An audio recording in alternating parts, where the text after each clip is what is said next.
Hello and welcome back to day 9 of Season 8 of StarLadder Star Series, and we are here with RoX.KIS versus 4FC with the fourth game of 6 games today. And of course, I am not alone. I'm actually joined by 2 people right now, 2 new people. We have got ourselves the person that you will not hear, you will not see. It is Nahas, our statsman right now. And of course, the person that you will hear is Mod. Welcome back. Hello, hello. Thank you for having me. It's always good to be here on StarLadder, especially with you, Shiver. We've got RoX.KIS versus 4FC, and I gotta say, excited for this matchup. 2 very strong teams, 2 kind of underrated teams, but, you know, it should be an interesting one. Yeah, I always, of course, Goblike's drafts are always interesting to watch, and he normally makes the game entertaining. He has a plan, sticks with it, and makes things happen. And for 4FC, they have got this synergy, normally, that they are able to pull strength from, because they've been together for such a long time. Though there is a problem, because they're playing with 2 stand-ins. And I'm hoping that won't affect them too much. Yeah, I mean, it probably will, considering they're playing up against a full lineup of RoX.KIS, and 4FC is a team that's been around for a long time, so they're good with the roster that they have. I don't know how they are with the stand-ins. Stand-ins should be fine, especially with the draft that they got. They got the Venomancer Murano already, which is a good start, but on the other side, RoX.KIS is going to go for the Pugnat and the Nature's Prophet, so they're going for a very split push lineup, and I actually had to play up against this in matchmaking last night, and I gotta tell you, this is probably one of the most annoying drafts in the world to deal with, because you're like, alright, well, there's a Pugnat pushing straight down mid with his Nether Blast, there's a Nature's Prophet TPing all over the map. I hate Dota right now. It's just like that's how you feel as playing up against this team. Yeah, it's on one end, I fully agree. On the other side, this could be a mind game. If you're expecting to be heavily pressured by a Nature's Prophet and a Pugnat, you normally pick up a lot of counter push heroes. But what if that is a bait? And counter-push heroes are not the one that they need actually more aggressive heroes to deal with the more passive lineup that RoX is going to pick up with the next 3 heroes. I'm not sure. It very well could be a mind game coming out from RoX.KIS. They might go for like a dual core with an Nature's Prophet Pugnat, but then decide to like switch into something else, more team fight oriented, because they have the Pugnat and they can fight early on.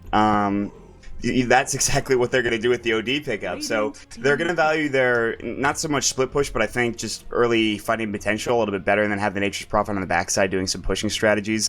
But, 4FC are already okay with the Murana and the Venomancer to fight pretty early on here and do some damage, and with the Clockwork as well. So they have initiation potential. They have really good catching out potential with the Clockwork, with Hookshot, against any of these heroes realistically. So, both lineups are okay, but it really comes down to what they're going to pick up for the last 2 heroes here and what their supports are going to be on RoX.KIS' side.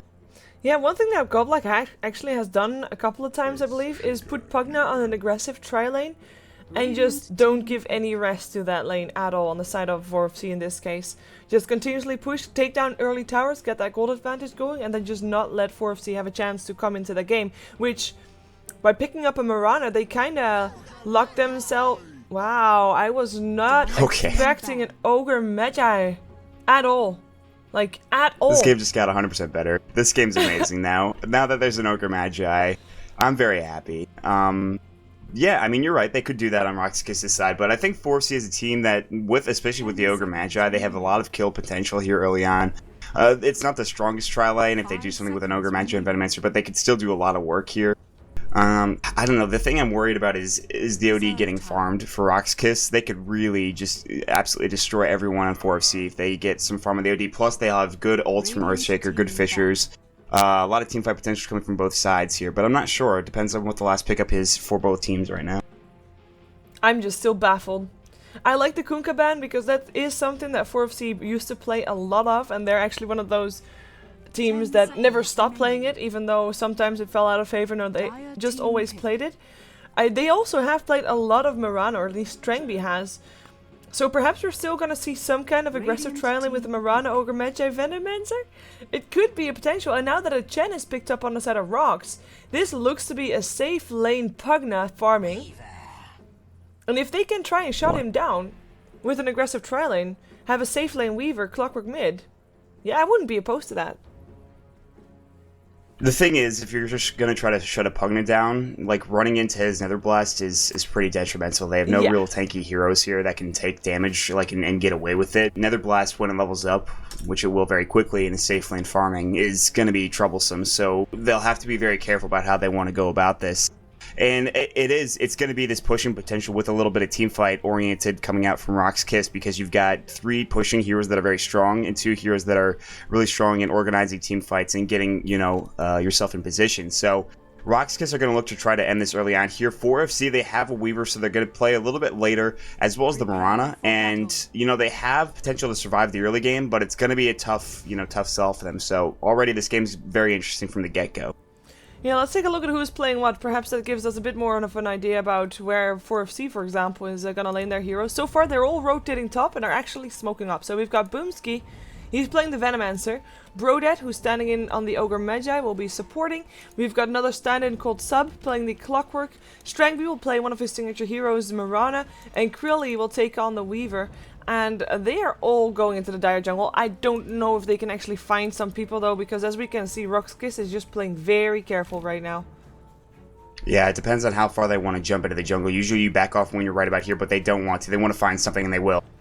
Yeah, in comes the stun, arrow to follow up, as well as the Gale. BZZ, he'll be the first blood right here. Will be taken down by Krilly, and that's the first blood on the board, as Boomski takes a bit of a detour to block a camp from the Chen. That's of course something that you can always try and do. Let's see where he's going to place him, because it looks like he is having a special spot. Let's see if this actually works, because there is a very, very small spot that actually works here, and I'm curious to see if this was the right one. He definitely put enough effort into it. I've never seen that before. I really did. It's like there is actually like it's so small that it's so easy to miss, even if you eat that tree. Illusion. So curious to see if they can find it, and if it actually spawns. Goblik does not have 30 sentries. seconds is coming up. Yep. Yeah. We'll take a look later on. I think he knows. He's going to go to the bottom jungle. He knows that his camps have been warded, or at least a little bit. So he makes the right decision, and he's going bottom for now. He's not warding or anything. That was a really good first blood coming out from the raiding team, coming out from 4FC. They knew they needed to get something done early on here, and they got it on the Weaver, which is huge for him to get that first blood. And it's very excellent stuff so far. It blocks. Yeah, but you look at what Goblok's already doing. He knows there were 5 people in his jungle. He's like, yeah, there's a good chance that's warded. Yeah, he'll be farming. So Goblok indeed playing the Chen, and then on the off lane it is Seedoy, of course, playing his Nature's Prophet. Mid, no surprise that we see Scandal there playing his OD, and then of course, as we saw already, Yol on the Earthshaker with his Hermit Head, which is kind of nice. And BCC farming up on the Pugna, who's having a tough time. And look at this gank train sitting behind the tree line. They're so scared. So scary, I mean. So, well, they want to try and gank him, but Pugna is actually just really careful. He actually got 8 tangos. Yeah, he knows that they're going to come at him as soon as he gets out of tower range here. They'll jump right on top of him, and they've got to be very careful. So, this has got a lot of killing potential. It is dual lane versus tri-lane, and they have shown themselves, so they know that this is happening. But on the side of 4FC, you've got Strangby and the Mirana. I don't think you introduced them yet. I did. Did you? I did. Oh, you did? Dang it. Did. Yep. Oh, sorry, guys. No. I gave you a chance to introduce RoX.KIS, but I figured I might as well do it myself. Didn't even ask. How rude am I? How rude. No, it's okay. It's okay. But Goblik has rotated up here. He got 1 creep, and he's like, I'm back. Okay, we're good. So he'll try to stay up here and help out the lane. And with this, they can even push very early on as soon as maybe level 2 or level 3 Nether Blast comes out. But it's against a tri-lane. So they've got to be careful. They have to hit the Nether Blast on some heroes. They're going to have the Seder Tormentor try to stop the pull coming out from Strangby and the rest of the team. In the mid lane right now, you could see Clockwork's only on 4 last hits. The OD is winning the lane, but only by a little bit now, and he really should be. He's an OD. Not a big surprise there. Down bottom, Nature's Prophet did go for boots first, so he's okay if he gets, taking some damage from Krilly. And Krilly's doing a nice job here, and he really should be. But, the Nature's Prophet can come back pretty effectively as well, So far, so even. It really comes down to if BZZ can get farm with Nether Blast, if they can push in, if they can do damage, and they will do that just now. I have to say, that's going to be a kill right there. One more hit, that's going to be a kill indeed. Chen to take the kill. I was going to say, I'm loving this trial line of RoX.KIS right now. They were coming from very scared behind the tower BZZ by himself to 3 people that stuck together the whole time, knowing that if one got singled out, he will be taken down. And then just blasting their way through and pushing and actually getting a kill as well. Set up by the Crepify of BZZ, who managed to get level 3. So now has a level 2 Nether Blast. Another Fisher comes out. This time at least Strangby has a leap. He can get himself out. But that is so incredibly scary. They can do that every single time. Luckily, at least BCZ is slightly out of mana now, or at least for 4FC it's lucky, but that is so scary. Yeah, it really is. And you can see actually BZZ went for sick charges, which is huge. His mana issues are not going to be a problem. Yol might do the same with Goblak. Yol still has the clarity. You're absolutely right, this tri-lane's amazing. And they could fight very early, whereas the other team, Venomancer doesn't do a whole lot until he gets Plague Wards up, obviously. Venom is Gale level 1, it's pretty do nothing. It doesn't really do much. Poison Sting is a little bit of right-click, but still, you really want your Plague Wards leveled up with a lot of damage to be super effective.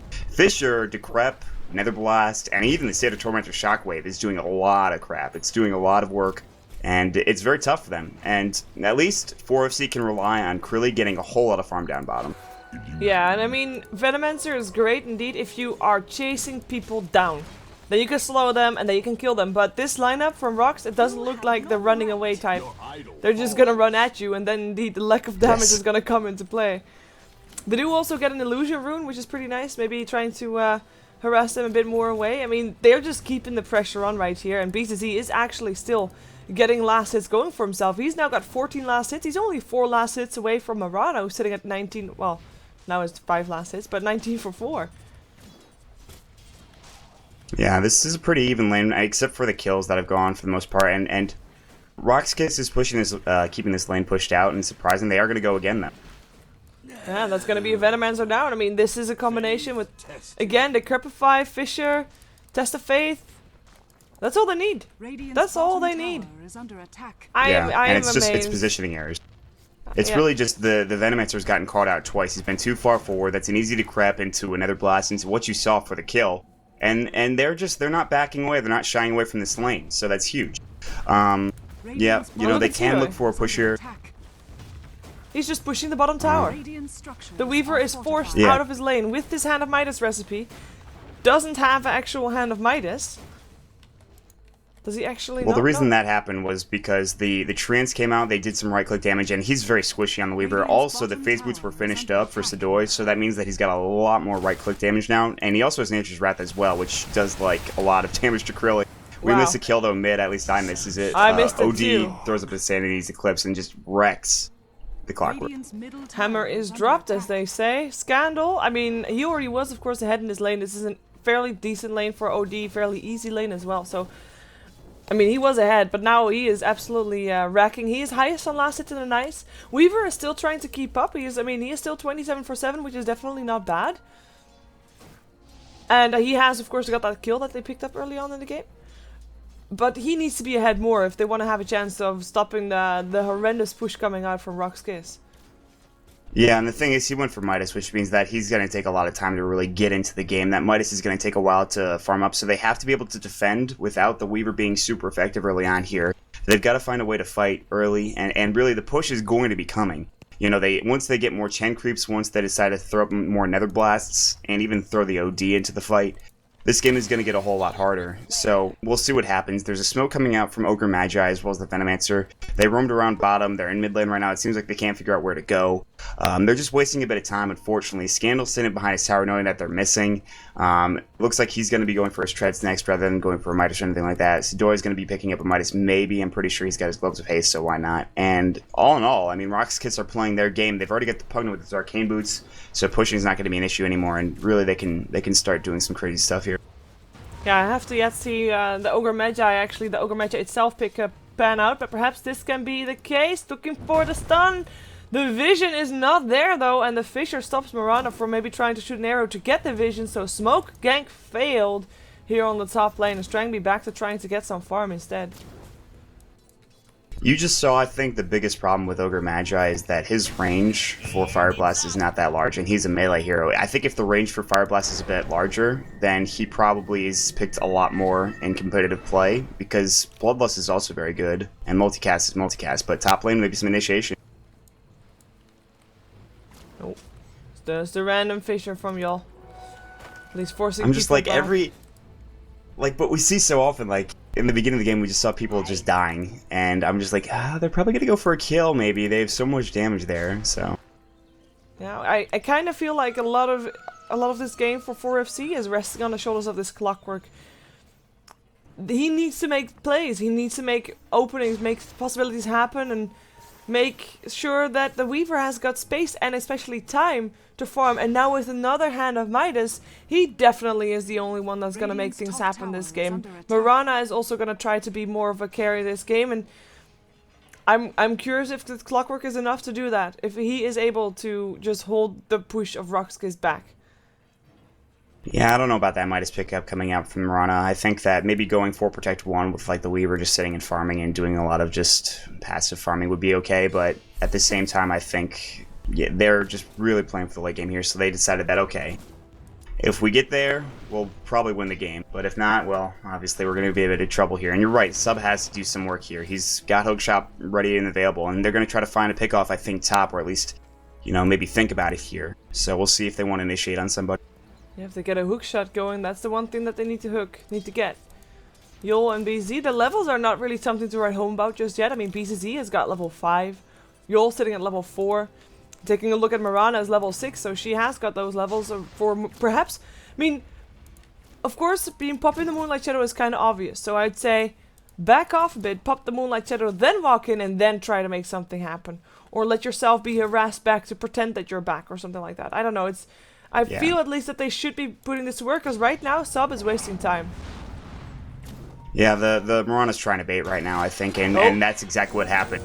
Yeah, that's a hook shot. No Fisher coming out, and the arrow up on the Earthshaker as well. That's going to be one dead. The life drain, though, coming out on the Veno, and Strangby is also not going to live through this one. It is going to be a 1-4-3 trade if it's up to RoX.KIS. They're looking for a Sub, but they can't see him. The Moonlight Shadow blocking him out, and he is going to run the opposite direction of RoX.KIS. Should be able to get himself out. He doesn't have mana to TP, but he does have enough time to basically wait for it to be there. And he's gonna just hide. He's gonna be waiting for a while. I mean, he's gonna have to wait a long time. He can even run, honestly. He can get it like when the intellect steal is over. Yeah, I think you're right. But they're going to take a tier 1 tower, so there's nothing he can do about this. And that's just, this is superior team fight and superior initiation coming out from RoX.KIS. Even they baited from 4FC, it didn't matter because they had the TP coming in from the Nature's Prophet. OD, instant reaction TP. Fortification's going to come out. They might try to deny this. I don't think they will be able to because Netherblast will just kill the tower. Yep, there it goes. And apparently, Clock just suicides himself. He says, well, I can't get out. I'm going to die. Yeah, it took too long, I guess. Maybe that is the case. Or maybe he tried to walk back and tank the creep wave? We'll never find out. We'll never know. But that is, I mean... Well, he should know when the creep wave's coming, so that I think he just made that play just because he wanted to get back earlier, or maybe a bot. I don't know what happened, but... I agree. We have another hand of Midas in the game. Nature's Prophet this time. That's a hero that we're, of course, used to seeing it on. I'm wondering what Pugna's going to go for, because he's sitting on 2,700 gold. And I normally say that he is the one to go for Mechanism, but that's the Chen in this game. Like, what is he going to build? Necro. It's Necro? Pugna's like Necro Central. I mean, I'd be very surprised to see him not build Necro because that item's ridiculously good. He might be able to. He could go for like some sort of mobility item, like maybe a Force Staff, even a Blink Dagger if he really wanted to early on. But I think Necrobook's probably the better situation here, just because you're going to be able to push a little bit quicker. It is a Necro. That's just this. Yeah, it's this kind of game for them. So.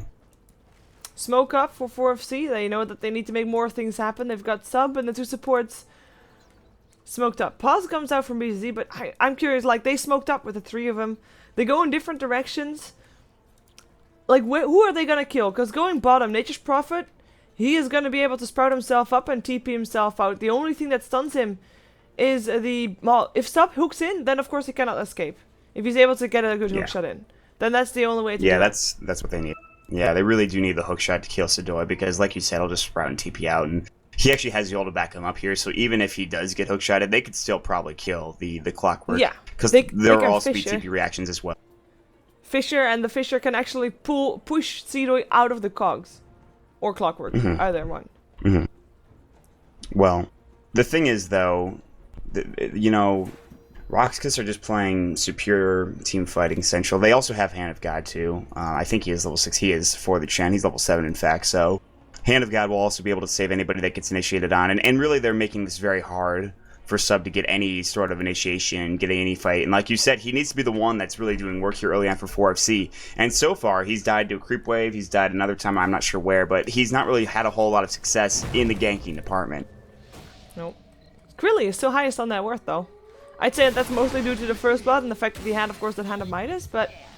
Oh, hook shot. He catches out Seedoy. There is not gonna be a Fissure for another 4 minutes, and that means that Seedoy is dead. No Hand of God used for that Nature's Prophet. Not important enough for Goblak to be using any I guess mana not, art. no. Yeah, it's like, yeah, I guess you're just gonna have to deal with it and die, but... You know, I guess I was right. I thought for sure they were gonna have a little bit more of a TP reaction than that, or even Hand of God or something, but... I guess even with Hand of God, he still probably dies there. There's probably too much damage, so... but now we might see counter initiation coming out from RoX.KIS. Yeah, the Crepify does not happen anymore. And Grilly gets himself away. So the Fissure is the one that they are going to initiate with. They're going to have to. And they're really trying to get the Decrepify off and then just do the whole combination. But they just can't get it in. Weaver is just constantly squishying away. Playing very safe. Of course, that's what he should be doing. And while he's here playing games with Yol and BZZ, there's actually a bit of a push happening mid with Sub trying to push mid, but Goblak coming in to make sure that doesn't happen. Yeah, they're using their Plague Wards very effectively, but this push is going to be a lot slower than one down bottom. That's why you see TPs coming out. Yeah, the Fissure comes in straight away. Nice Pugna ward already. The Crepify, Clockwork, is in trouble. Gets sprouted up as well. He might actually go down from this. Grilly's still bashing on BZZ, but he's draining himself back to life. In comes the Astral Imprisonment, keeping him safe. Grilly forced to time-lapse himself away. He runs for his life. It's only the Clockwork that died here, but it looks like we're also going to see a tower drop on the side of 4C. Actually, that already dropped during that fight. Yep, Pugna took that down with the blast. Never mind that. Well, perhaps a tier 2, because they're all 5 here, and they've got the mechanism. Why wouldn't they push? I mean, this is 5-man Dota, and they have the lineup for it. They really do. This is their lineup right now. This is their game time for them to push. It is right now. And they'll get more Necro Books. They'll get, of course, more pushing potential. And another thing you'll notice in that team fight is anytime the Weaver Shikuchi's, that Nether Ward's killing him. And he's very sad about that. Yeah. So he's just so squishy. They can lock him down easily, take him down. And the thing is, the only problem I see with RoX.KIS is they didn't have enough vision pretty much throughout the early game. So YOLO has it finally with his Sentry Wards, but they really do need Necro 3 to get that true sight up on the Pugna, and then that way they won't have to worry about, you know, getting detection at all, because Necro 3 is so good in that regard. They're going to take a tier 2 already, and that's going to be the first tier 2 of the game, and RoX.KIS are firing on all cylinders, and they're going to keep doing it here with, of course, the Chen army and their superior teamfight potential. Yeah, it really looked like Krilly was desperate for this tier 1 tower. He bashed on it the entire time. Might still try to go for the last hit. Looks like he is going to try. Let's see if he gets it. No, the fortification comes out. He time-lapses. Oh, that was close though, but they will be able to deny that one. In the meantime, at least the top lane tower go down. Strength does not get the last hit. But at least the tower drops, which is, you know, a bit of gold for his team. They need that. They really do. It's something, I guess, is what you could say. And he obviously wants the last hit, but he can't get it. There's a Staff of Wizardry up on Nature's Prophet. He will be going Necrobook as well, so this is just... It's the most annoying thing to play against, but it's smart play from RoX.KIS to pick this up. Their draft is very strong. There's the Necrobook 2 done for the Pugna already. They're going to grab Roche. It's going to be like 20 minutes in. The good thing is Strangby's doing an okay job of slow pushing, but anytime there's a Nature's Prophet, that's really not going to be an issue for RoX.KIS, so... Quiz time. You're the captain of 4FC. Yeah. What do you do? You've gotta not fight. You've gotta try to... You can't really defend towers. I think you let any tier 1s go. You let the tier 1 mid go. You just try to farm and split push while they're pushing towers. You know, you just make sure that you're not initiating, because you have Midas's 2 specifically, and you got them earlier than everyone else did. And, you know, get pickoffs like that as well. So they need to keep doing that, especially the Nature's Prophet. If they kill the Nature's Prophet, he's not going to be pushing for a while. Yeah, no split so I think this is the smart play. Yeah. Looks like they might still want to try and defend though. I mean, they're coming in mid. They will still lose the tier 1 tower fortification. Comes in. Perhaps they can get a deny in. That might be pretty decent at least. Nice double gill, but yeah, the blast comes out. No deny for you. Well, Weaver's still trying to split push again. I mean, he is still pretty decently farmed. He's still highest farmed hero on the map, but his Lincolns is not yet there. And when he does have his Lincolns, he still needs a long way before he has got damaged items. He hasn't died yet though. He's got 3 kills out of the 4 kills of 4FC on the board. Overall, this is a fairly kill... Like, there's not really a lot of kills this game. How do you say, like, a kill-heavy game? What's the other kill? Like, kill-heavy game and what's this game? It's a push-heavy. No, like, this game is... Like, not a lot of kills game. Yeah, no, it's... It's not passive though. The thing is, even though there isn't many kills on the board, there's still a lot of action happening, I think, so it's not necessarily like, you know, oh, we're seeing like a farm central game. No, because there's pushing happening, there are clashes here and there. So, I'm not, well, oh, Krilly. Well, he's actually probably fine, because Scandal doesn't have any true sight or anything, so... Wow, he's trying to fight, okay. Yeah, aggressive. The time lapse still there. Gives him confidence boost. Now he time lapses into safety. I don't blame him. It was a bit too scary, to be honest. I mean, the hammer was up again, and it is still an OD. And he is still quite far ahead with that force staff.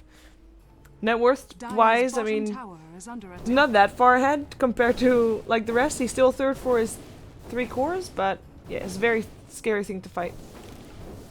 The Weaver is also the 3 cores are the scary thing. Yeah, and well, his Midas really came into effect early on. He got it very early in comparison to that of the OD's Midas, so that's why. Even though OD did have the mid lane, there was the solo safe lane farm for 4FC's Krilly. But here we go again. I mean, RoX.KIS, they're just going to push until the cows come home, and they do have the Necro books. The Chen's building one right now, and once you have like 3 up, I don't know really what you can do as 4FC. And especially with, like, there's a Blink Dagger now for Earthshaker. That's gross. It's an 18-minute Blink Dagger on a support Earthshaker. That's without a Midas, by the way. They'll take a tier 2 down. There's only 1 tier 2 left on the map. They might even just go high ground now with this Aegis up on them. So this is a tough scenario for 4FC. And you knew this is going to happen. You knew they're going to push down. You knew that you've got to deal with this. And they've got as much farm as they can for 4FC. But it's barely a Lincoln Sphere for the Weaver, and that's it. Yeah, I mean, they're already trying to go high ground, Gale or not. The creeps of Chen is already bashing on the tower as well as Pugna. I mean, why not, right? What's gonna stop them from doing this? Nice really multicast nothing. coming There's out. nothing they can do. Yeah, they cannot really do anything against it. But that's the tier 3 tower dead. BZZ keeps blasting away. They're still not backing up. The hookshot comes in though. That's 3 people in the cog, but the Fisher will come out, and it is Sub that dies instead. Hammer indeed gets dropped. Krilly stunned up. Can he get himself away? He doesn't have a time lapse just yet, and he might be in some trouble. Poison Nova comes out from Boomski, pops his Ghost Scepter, tries to run in the Moonlight Shadow. They do have some sort of vision though, as people run out of sentry range. I mean, they might still drop a bit lower, but they have got a mechanism up in 20 seconds again, and why not just keep blasting away for now? Oh, BZZ has an Aegis as well. Astral Enforcement will keep him safe for a little while longer. Doesn't have to use his Aegis just yet. Now he does. Now he does. But his ward forces everybody back again. Arrow will still hit actually up on BZZ, who goes for the ward first. Strengby making sure that that ward is at least gone. Astral Imprisonment again, keeping him safe again. But the cogs, nice, decrepifies himself and gets himself a kill on the Moran. In the meantime, the Clockwork got picked up for the 2nd time this game, and RoX.KIS still not showing any sign of backing off until now, with the Chen sending the Pugna home at least again. That was the first sign, but they get their Rex. Ranged Rex are gonna die as well because there's still something bashing it. What is that? What is hitting it? Nothing anymore. It was the health. Necro Archer. They killed the Necro Archer right before he took down that Ranged Rex. So it will survive. It'll regen up, but it'll take a time to get to pretty much full health again. It obviously, won't regen. and that's it's a Ranged Rex. Oh yeah, excuse me. I don't know why I said that. It was very strange, but Stuck in the old days. Yeah, I guess so. Anyways, the that was about as good as the fight's gonna go for 4FC. I mean, that's pretty much it. They didn't get like any kills, and they did as good as they can. I mean, that was like a 5-man like Poison Nova. They got a lot of multicasts. They hit arrows left and right. I mean, Weaver was trying to do as much damage as possible. It's just not enough damage right now. You mentioned the mech, the Hand of God.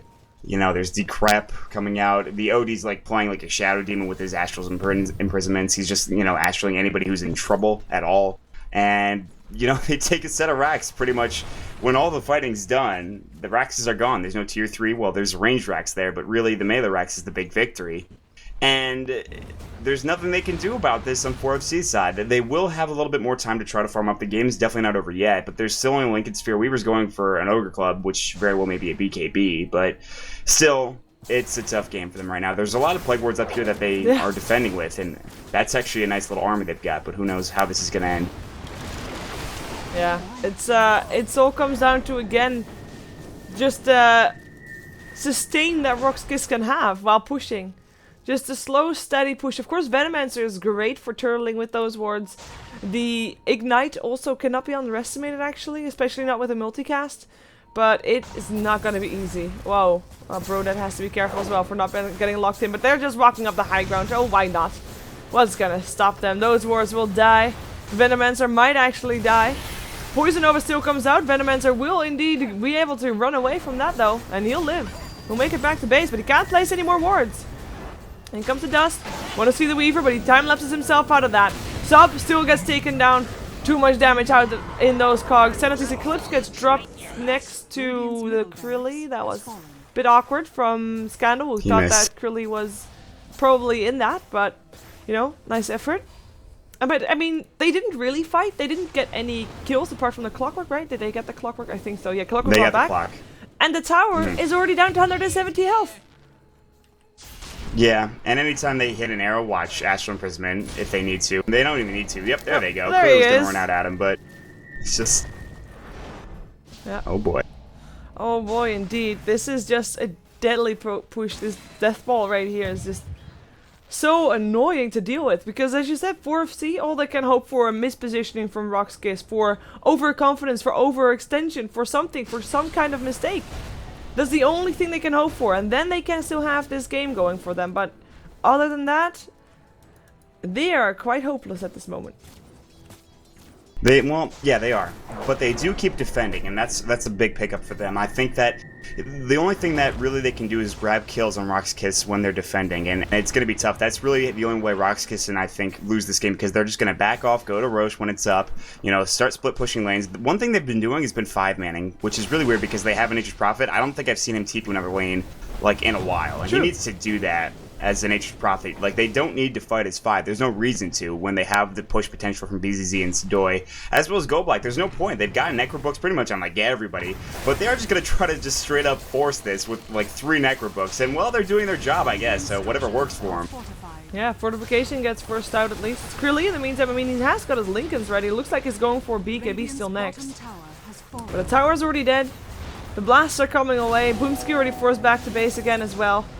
And they're just gonna see if they can take down this Rex, which by the looks of it is gonna happen. Clockwork actually hooked himself up on a teammate. So that's not gonna be the initiation this fight, as he has been having some nice initiations, to be honest. This sub, oh, blank slam, Yul gets himself 1 kill. And the other kill will be coming right after. Not for him though, but for his teammate. Still team effort right there. Krilly gets himself away, just needs the Shikushi. The barracks will still drop though, and I feel like this might be their last push indeed. The GGs come out. 24 minutes for this game.